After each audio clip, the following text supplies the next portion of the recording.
Hey everyone, and welcome to the channel. I am at USAL Beach on the Lost Coast in Northern California. Those of you who have been paying attention know that I did a lengthy video covering USAL Beach, how to get here, what the road is like, what the camping is like, the history of the logging and all that.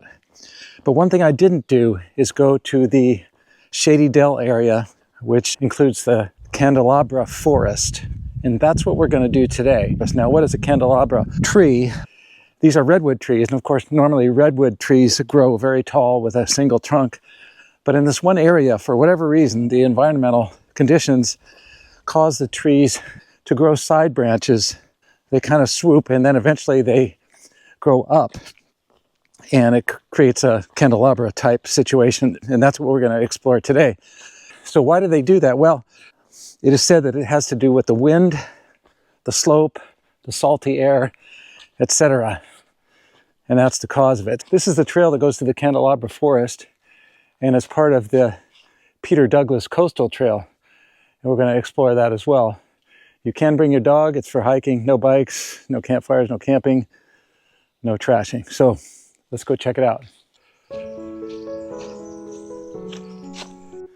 As we walk up the stairs on this steep trail, we get our first glimpse of a candelabra tree, and you can see how it works. The branches come out and go straight up. One big trunk, but there are many branches going straight up.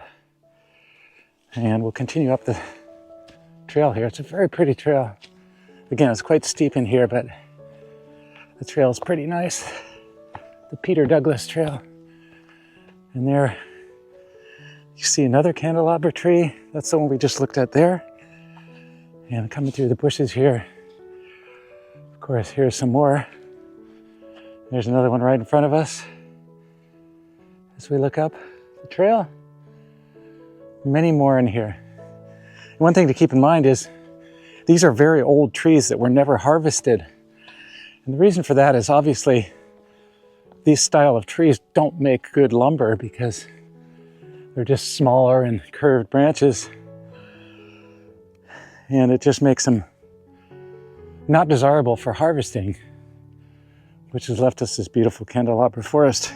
As we continue up the trail, here's another tree. And as we look across the way, there's a really gnarly one over there.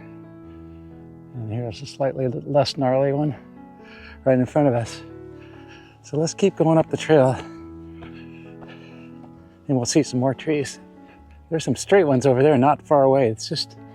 They're just packed in this one little area, which is really interesting. I'm gonna look back down the trail there, see the steps coming up. Nice example there. Okay, now we're at a very short distance up the trail. And you can see that we're seeing a lot more straight trees. But if you look straight ahead, there's another candelabra tree. There's a fabulous pair right in the middle of the camera there. You can see the side branches are as big or bigger than the main one. Really nice example. And then over to the right here is another crazy example with many, many branches going up. And you can see once they start going up, they're nice and straight. There's another example in the middle. Now we're looking out toward the water, and if you look through the trees, you can see USAL Beach through there. Just saw this Enchanted Forest plaque here.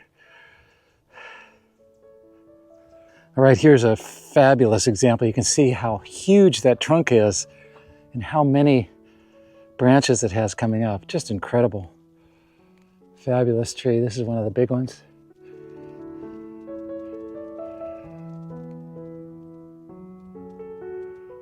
There's a bench here. You can sit down if you're a little tuckered out, right next to this huge candelabra tree. What a specimen that is. The sign back there said some of these trees are up to 500 years old. That's that massive one we just looked at from the other side. You can see once again, once they start going up, they go up straight, but at the bottom, they're really curvy. Then looking back down the trail, that's where the bench is right there. And the coastal areas through the trees there. Here's another one with a huge, massive bulb coming out of it, and then these three branches go straight up into the sky. I've always called this the Candelabra Forest, but back there it says it's known as the Enchanted Forest. And I think it's also known as the Shady Dill area. It's a few different names, call it what you want. And now we're getting higher. That example right in front of me it's got a single branch going up. The trail is super steep with a lot of stairs. You know, I'm not even a half mile in, maybe even only a quarter mile in. And we're kind of, I want to say we're most of the way through the Enchanted Forest, but as I look up the trail, I see more examples of candelabra trees. Here's another view to the coast. I'll flip around so you can see that. There's some more trees with some candelabra examples mixed in here, like this one right in front of me, where you can see the side branch is way larger than the main one. And once again, here's another view of the beach. This is a little better. You can see the road that goes to the beach. That's the road I came in on. Right here, we crest out, and there's a little bit of a junction. The trail goes to our right, but if I look behind me, I can see a road going up there. It looks like kind of a fire road, an old road, so it was probably used back in the logging days. It doesn't really go anywhere today except further into the forest. We don't need to do that. So now we have this wide track to continue down. Okay, I should point out that that candelabra trail is quite short. I'm sure it's less than a half mile walking through there. It might be closer to a quarter mile. And even though it's steep, it's well maintained. There's nice stairs.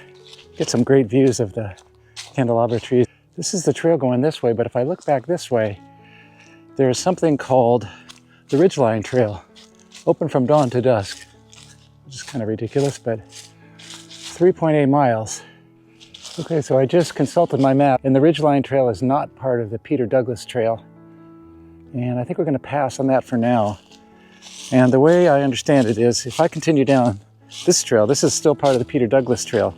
It's going to take me back down to beach level, and then from there it climbs up over on, I think over on that ridge over there. So that's what we're going to do. That Ridgeline Trail we might save for another time. There's another bench where you can sit down and rest. And if you get down low, you get quite a splendid view of the beach. I'm going to zoom in on that for you. All right, the latter part of this trail is pretty cool.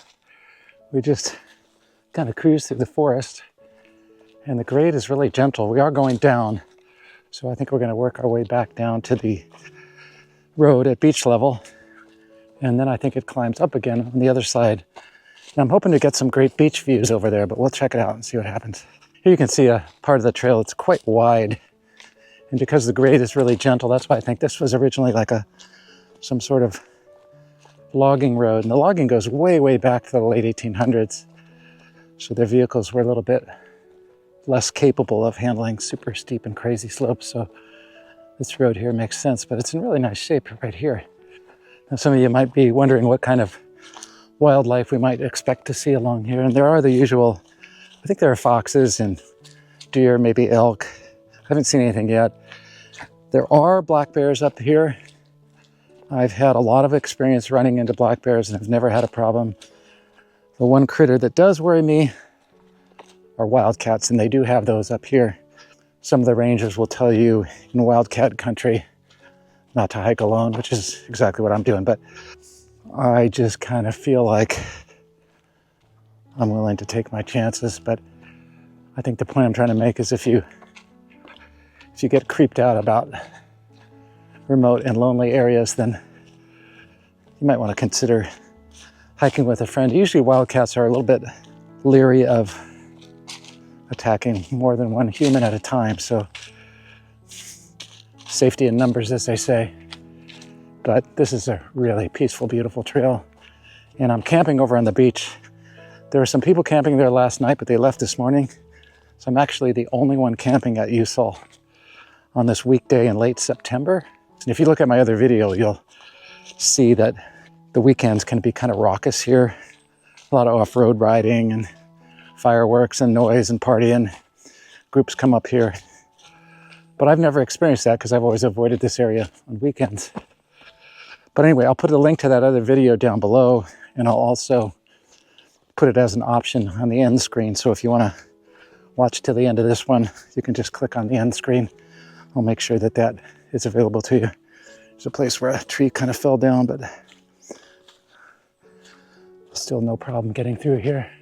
All right, so we come to a junction here, and this is a sign that's pointing back from where we came. The road we're on continues. I don't know if it's an official trail, but this sign here says Creekside Trail to Campground. And I think that's what I want to do because I want to catch the Peter Douglas trail that goes on the other side of the road.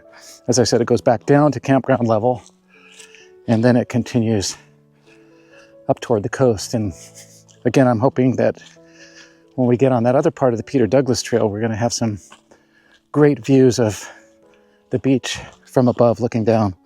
Of course, the trees here are younger, and this is obviously an old growth tree that had been cut down many years ago, and now the ones that are growing are smaller and certainly not 500 years old. That's looking back on the trail, and right below me is a creek. And this is one of the creeks that drains into that USAL Beach area. If you listen very carefully, you might be able to barely hear the creek.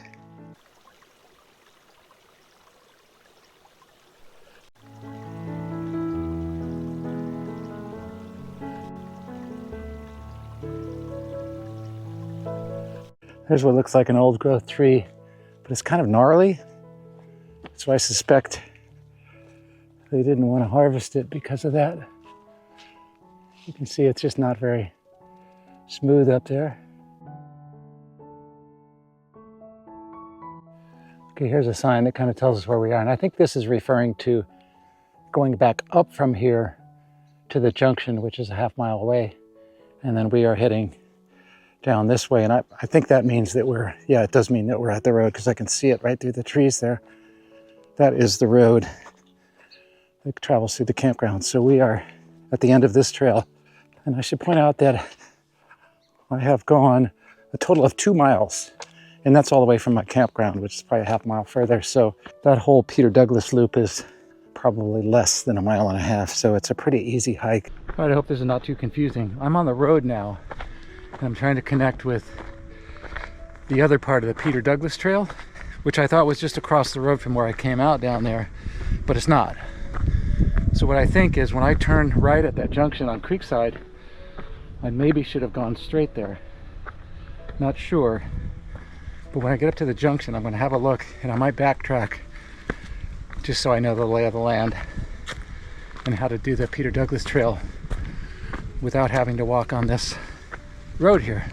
Okay, as I was hiking up the road, I just took a little side trail with a gorgeous view of the beach down there. And there's the water that comes in from the creeks. If you look closely, you can see my van camped down there. All right, as we walk along the above the beach here, I just thought of kind of a pro tip that I want to share with you. Might be better light if I go this way though. This road here is pretty narrow, and if you encounter another vehicle, especially if you're driving something large like my Sprinter, it can be a problem passing. So usually one of you has to back up. When I came in yesterday, mid-early afternoon, no, it was late morning, I think, I encountered 2 vehicles. I had to deal with passing on both of them. One vehicle, there were 2 drivers, and I had to back up. They didn't want to back up. But the one guy, the passenger, was kind enough to get out and guide me backing up, which helped. But anyway, the pro tip is, rather than driving out in the afternoon if you can avoid it, sometimes it's better to stay over an extra night and drive out in the early morning. Because of the remoteness of this area, it's going to be very rare for anyone to get here in the early morning. So if you drive out in the early morning, there's a good chance that you're not going to see anybody. So it's going to be a smoother ride. Now, as far as coming in, it's a tough one because there's going to be people coming out at all times of day. A lot of people aren't getting my memo and will come out in the afternoon when you might be coming in. So it's kind of unavoidable. Not much we can do about that, but coming out in the early morning is a good idea. Now, for example, for me, I can probably finish up what I want to do here by mid-afternoon and I could head out. But what I'm going to do is just enjoy another peaceful night here and then be ready to go, pack up first thing in the morning, get out of here, and I probably will not encounter anyone. Okay, so I gave the wrong information back there. This is the Peter Douglas Trail. So what I wanted to do was continue on the Peter Douglas Trail, come out here and not have to walk up the road. And then if I walk up the road just a little bit, oh, you can see, I don't know if you can see it or not, but that tree right in the middle, there's a sign in the lower left. That's the trail. So I would have been able to cross the trail without having to come back to the road. And now that I think of it, I'm not going to do this now because I want to take it on the way back so I don't have to walk down the road. So what I'm going to do is pretend that I just came out here. I hope you understand. I hope this is not confusing. But if I had not taken that creekside trail, I would have come out here, crossed the road right here, and then continued on the trail over here. So I'm going to pretend that's what I'm doing. And I think this is an out and back. So on my return, I'm just going to come back this way and then go down the Peter Douglas Trail. And at that point, I can take the creekside trail back down, or I could backtrack through the Candelabra area, which I think is what I'm going to do. Why not see it twice? Once from above, once from below. So let's just hike along this trail, see what happens. It's really pretty. I think we're going to have some nice coastal views along this. Down below there, you can kind of see the end of the beach. And there's a kind of pyramid-shaped rock down there. And as far as walking along the beach, which is what I did yesterday, this is the view you get. If you look at this part of the trail right here above the beach, you can see that it's burned. And there was a fire here a few years ago. And some jackasses were down on the beach blowing off fireworks. And of course you have an onshore breeze. Blew the sparks up here, caused a fire. And there was some concern that the fire would burn the Candelabra Forest. And fortunately for all of us, it didn't. It just burned this less dramatic forest. If you do come out here, even though it is kind of lawless, please leave the fireworks at home. They're just not appropriate for this area. It's too dangerous in terms of fire. Go out to Nevada somewhere where it's legal and knock your socks off. All right, so we just walked through a dark forest on the Peter Douglas Trail. Now it's popped open to an open area. There's a nice picnic table here. The sign over there says, warning, bluff unstable, extreme caution advised. There's the trail in the shadow, and if you look in the distance, we're looking down on USAL Beach there. Beautiful area of the Lost Coast in Northern California. At USAL Beach, it's kind of closed off by a rock outcropping like that one at that end of the beach. But around it is this other beach, which I did not know existed, but it's probably likely that there are several of these along the way. It might be possible to get around to this one at low tide, who knows? All right, we're at the southern terminus of the Peter Douglas Trail. You can see it's 2.3 miles back to the base of the Candelabra Enchanted Forest. And I have traveled, I don't know if you can see that, but I have traveled 3.4 miles and I've climbed up to just about 1,000 feet. That bottom number says 974, that's the elevation in feet. So I've gone 3.4 miles and I've got another 3.4 to get back. I think it's going to be a little less than that. But I want you to stick around because I'm going to walk through the Candelabra Forest again. I'm going to use a different camera and try to get some different views. So stick around for that. And the other thing I want to remind you is if you are enjoying the video, don't forget to like and subscribe, make a comment, whatever, give it the thumbs up, and that's much appreciated. So I want to point out now that we are back at the road. We are at the southernmost terminus of the road, but what's interesting is the trail continues right across the road. And this is no longer the Peter Douglas Trail. I don't know what this is, but it keeps going. I don't know how far it goes, but you know, you can backpack through here. So I'm just going to walk up here just a little bit, just to have a look but I don't think it's on the menu today to do a really super long hike. All right, so from what I can see, this trail is just for now, it's an alternative to walking along the road, which is just below me right there. And there is that beach that I mentioned earlier. That's not the USAL Beach, or maybe it's part of it, but it's not one you can get to from the main USAL Beach. But it looks gorgeous. Not sure if there's a trail down there, if you could rough it down there, but it is the Lost Coast after all. Okay, so I've walked about a quarter mile along this trail just to check it out. I'm above that beach. Can't see it, but I'm above the beach that I just showed you. And then if you look back that way, you see one white rock outcropping there. Just to the left of that branch is in the foreground. And that is where USAL Beach sort of ends on its north side. So USAL Beach is this side of that rock. So I'm going to head back to catch the Peter Douglas Trail, and then we're going to backtrack through the part that we haven't done yet. And I'm also going to walk through the Candelabra Forest again, the Enchanted Forest. I checked out my topo map, and this trail that I'm on is actually not on the topo map. The organization that's managing this story is called, Save The Redwoods League. And they probably put this trail in fairly recently because it's not on my old school topo that I have on my phone, Gaia. I think it's just an alternative to going on the road, which is just below me.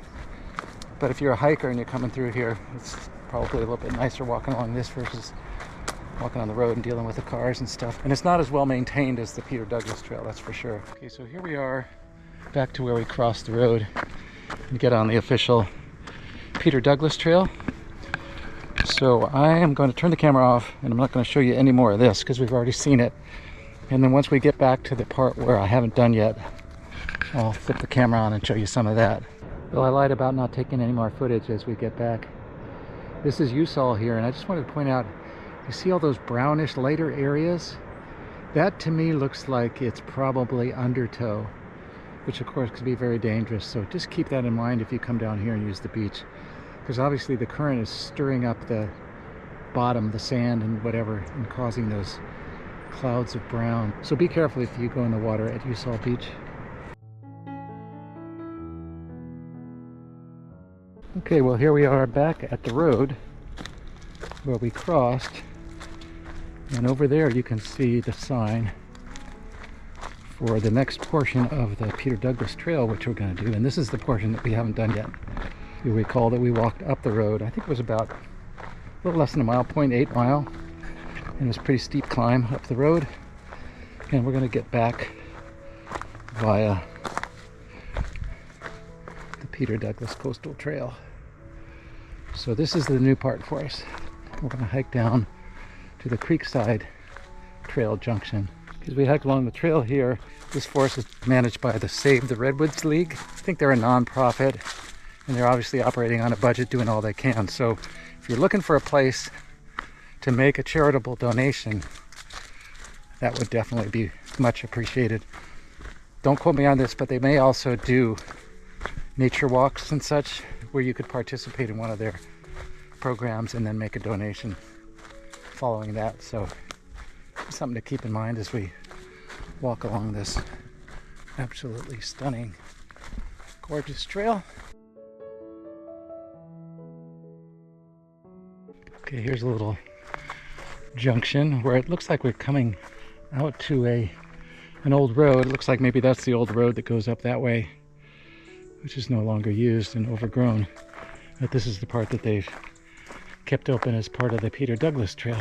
You'll recall that we were on a kind of wide road before we took the Creekside Trail, and that is this trail that we're on right now. So we're going to come back into that junction probably here in a bit, where we're going to be on the wide part of the road, and then we'll see the Creekside Trail heading down to our left as we walk in this northerly direction.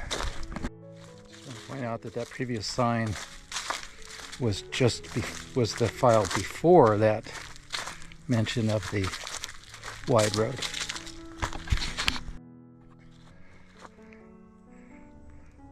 Right there is another sign that kind of points you up the hill here, because it appears that the trail that you're on kind of goes this way. That's a road that is part of the trail that goes down this way. And this is where we're going to go, but I'm going to turn around and look at it and I'll show you what it looks like. Looks like this trail just keeps going straight, but that sign up there tells you to head up the hill. So it's kind of a fork, I think, in the road is what it is. So maybe we weren't actually on the same road as before, but it connects. A little drama here in the form of a fallen tree. The trail goes right under it.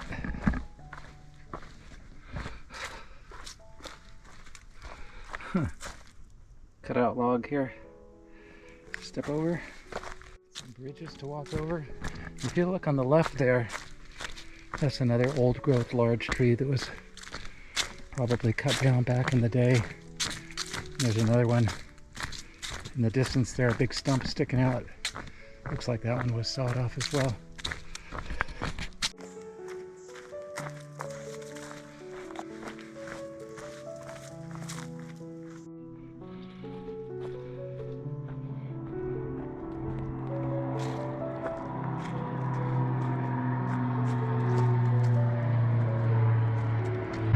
Airplane flying overhead. I don't see it, but it's out there somewhere. Oh, and here's another sign about the creeks and the fish. Okay folks, so here we are at the junction of the Creekside Trail. You can see the Peter Douglas Trail is that away, and that's where we came this morning. And then this morning we turned right here, which is our left now, down what is called the Creekside Trail. So what we are going to do is we are going to backtrack to the candelabra trees, aka the Enchanted Forest. Something just occurred to me to point out to the Save the Redwood League folks, and that is that Peter Douglas sign back there, which had one arrow on it pointing this way, it should also have an arrow pointing that way, so that you know that you can continue on the Peter Douglas Trail by going straight. I thought that maybe the Creekside Trail was part of the Peter Douglas loop, but it's not. It's a different trail, so that's why I went wrong, and that's why other people will probably go wrong if they don't watch this video.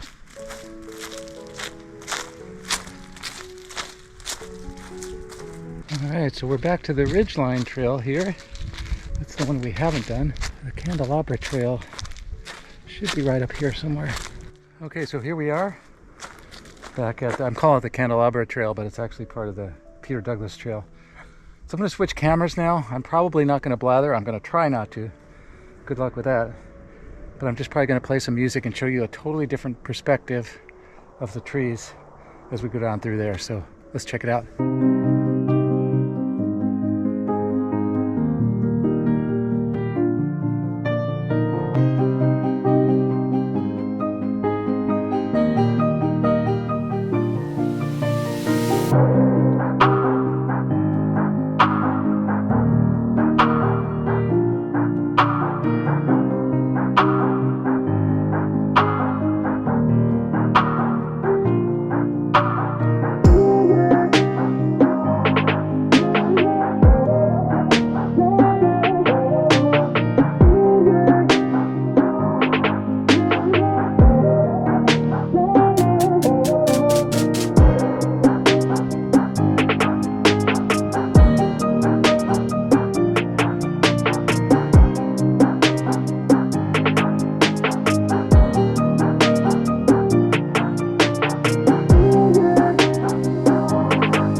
Alright folks, so that completes the Peter Douglas Trail, and we are back on the road heading back to the campground. I'm going to show you the campground. There's a bridge we cross here. I think it's USAL Creek. There used to be a railroad up here too. You can check out my other video. I talk about that. Alright folks, so here we are walking over the bridge.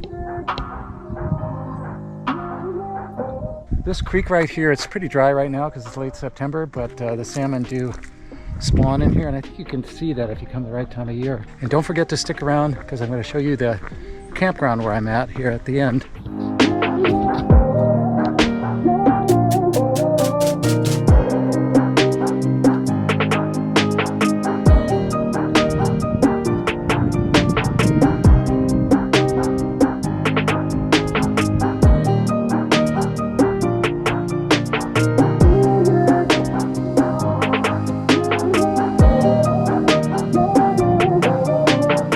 Alright everyone, I hope you enjoyed watching this video as much as I enjoyed making it. That Enchanted Forest was absolutely gorgeous and it was a great hike. I'll give you the specs here. Distance was 6.72 miles. The ascent number is 1,241 feet. Took about 3 hours for the whole thing, including stopping and taking pictures and all that stuff. So great hike. Thanks for coming along. Until next time, thanks for watching.